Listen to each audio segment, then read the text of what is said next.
గురుగారు, పరాప్రకృతి అపరాప్రకృతి అంటే ఏమిటి? పరాప్రకృతి అపరాప్రకృతి, అసలు ముందు ప్రకృతి అంటే ఏంటో తెలుసుకోవాలి.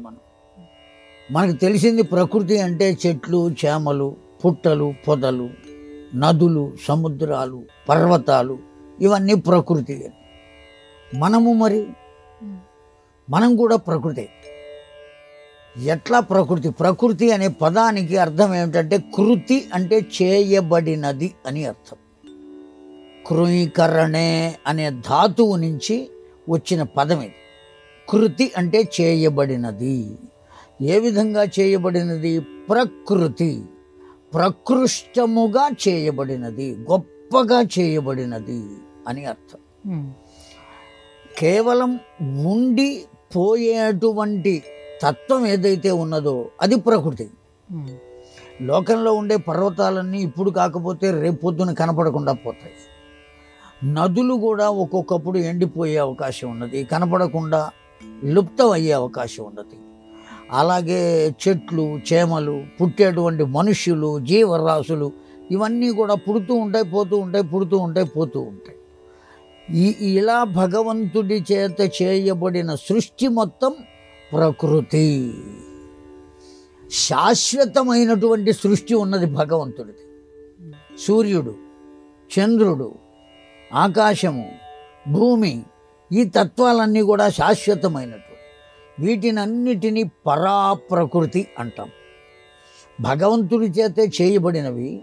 ఈ ప్రకృతి కన్నా ఎక్కువ కాలం ఉండేటువంటివి, ప్రకృతి కన్నా ఎక్కువ శక్తి కలిగినటువంటివి ఏవైతే ఉన్నాయో వాటిని పరాప్రకృతి, శాశ్వతమైన తత్వం కలిగిన దాన్ని పరాప్రకృతి అంటాం.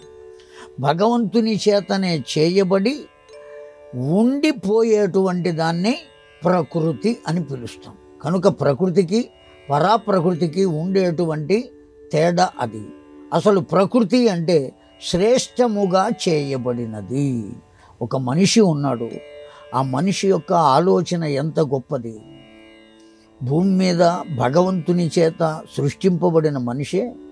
ఆ మనిషికే ఇదిగో ఈ విధంగా తయారు చేస్తే ఆ దాంట్లో కరెంటు ప్రవేశించి బల్బుగా మారి ఆ వెలుగు మొత్తానికి వస్తుంది అనేటువంటి ఒక సూత్రాన్ని తెలుసుకుని ఆ వస్తువుని తయారు చేశాడు కదా. ఎంత మేధస్సు లేకపోతే ఆ విధంగా చేస్తాడు. కనుక ఆ ప్రకృతి శ్రేష్టమైనటువంటి కృతి. అనేకమైనవి కనుక్కున్నారు. ఒకప్పుడు రాయి కొట్టి నిప్పు పుట్టించేవారు, ఇప్పుడు అగ్గిపుల్ల. ఆ అగ్గిపుల్ల కూడా పోయి లైటర్ వచ్చింది. ఆ లైటర్ కూడా పోయి ఊరికే ఆ ప్లగ్ని అలా తిప్పితే వెలిగేటువంటి విధానం వచ్చింది. ఇవన్నీ కూడా ఎవరు కనుక్కుంటున్నారు అంటే వాళ్ళందరూ కూడా దైవాంశ సంభూతులే.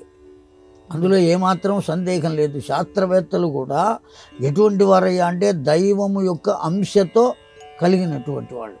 అయితే ఈ శాస్త్రవేత్తలనే పట్టుకుని మనం ఆరాధన చేయడం కాకుండా ఒక ఆలోచన మనం చేయాలి. భూమికి ఆకర్షణ శక్తి ఉన్నది అనేటువంటి విషయాన్ని ఓ శాస్త్రవేత్త మనకు చెప్పాడు. న్యూటన్ అనే శాస్త్రవేత్త చెప్పాడు, భూమికి ఆకర్షణ శక్తి ఉన్నది. చాలా సంతోషం. అంతకుముందు జనానికి ఉన్న మానవ జాతికి తెలియలేదు. అతడు చెప్పిన తర్వాత తెలిసింది భూమికి ఆకర్షణ శక్తి ఉన్నది. అలా ఆనందపడదాం. ఇది ప్రకృతి. పరాప్రకృతి ఎవరు మరి అంటే ఇప్పుడు మనం ప్రశ్న వేసుకోవాలి. భూమికి ఆకర్షణ శక్తి ఇచ్చినది ఎవరు? దానికి ఉన్నది ఆకర్షణ శక్తి, కానీ ఏ విధంగా ఆ భూమికి ఆకర్షణ శక్తి కలిగింది?